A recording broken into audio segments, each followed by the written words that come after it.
Hello and welcome to the Grove. Today we'll be looking at ORNN, the fire below the mountain. ORNN is the Freljordian demigod of forging and craftsmanship.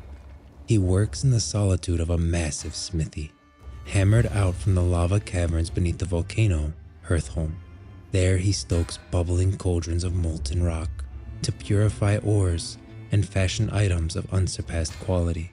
When other deities, especially Volibear, walk the earth and meddle in mortal affairs, ORNN arises to put these impetuous beings back in their place, either with his trusty hammer or the fiery power of the mountains themselves. ORNN is of the Freljord. The Freljord is a harsh and unforgiving place, where the people are born warriors who must persevere against all odds. Proud and fiercely independent, the tribes of the Freljord are often considered wild, rugged, and uncivilized by their neighbors across Valoran, who do not know the ancient traditions that shaped them. Many thousands of years ago, an alliance between the sisters, Avarosa, Cyrilda, and Lysandra, was shattered in a war that unknowingly threatened all of Runeterra, plunging the northern lands into chaos and near constant winter. Now, only those truly exceptional mortals who seem immune to the ravages of fire or ice seem destined or able to lead. Despite the best efforts of the Frostguard, myths and legends still endure of the old gods, the enigmatic Yetis, and restless spirit walker shamans. The raiders of the Winter's Claw range further with each passing year, harrying the borders of Demacia to the south and the frontiers of Noxus to the east. Finally, seeking a more peaceful future, the fractious independent tribes and clans have begun to offer their allegiances to Ashe, young queen of the Avarosans. War is surely returning to the Freljord, and none can hope to escape it. ORNN's name was once spoken throughout the lands that would one day become known as the Freljord.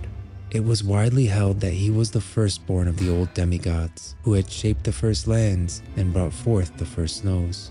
More than any other of his kind, ORNN was said to value privacy, solitude, and focus. Beneath a dormant volcano that bore scars from some ancient eruption, he labored day and night, forging whatever his heart desired. The results were priceless tools destined for feats of legend.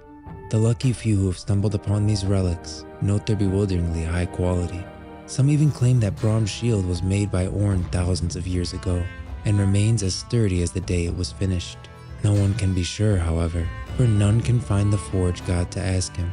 Almost all the tales of ORNN's deeds and accomplishments have been excised from history by his enemies in the slow march of time. The few that remain are remembered by the handful of tribes who can trace their lineage back to a single culture of blacksmiths, architects, and brewmasters.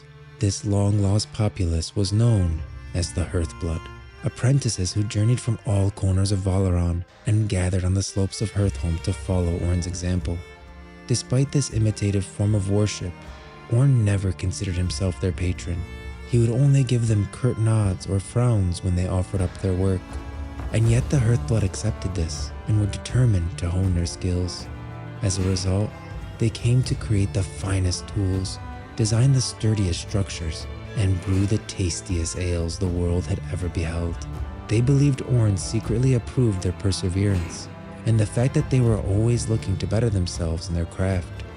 But in one catastrophic night, all the Hearthblood had accomplished was destroyed when ORNN battled with his brother Volibear at the mountain's peak, for reasons no mortal could comprehend. The resultant cataclysm was a storm of fire and ash and lightning, so intensely violent that it was seen 10 horizons away. When the dust settled, Hearthholm was a smoldering caldera, and the Hearthblood were reduced to scattered bones and cinders. Though he would never admit it, ORNN was devastated. Through the Hearthblood he had glimpsed the sweeping potential of mortal life, only to see it all lost beneath the indiscriminate wrath of his immortal struggle. Racked with guilt, he retreated to the isolation of his foundry and buried himself in his work for an age. Now, perhaps he senses that the world is on the cusp of a new era.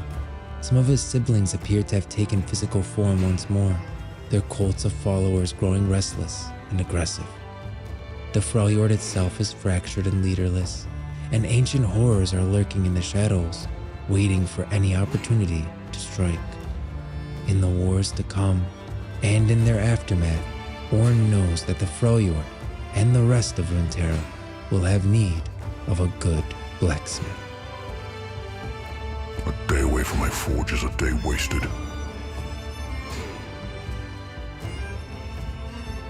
My work speaks in the roar of flame and the ringing of steel.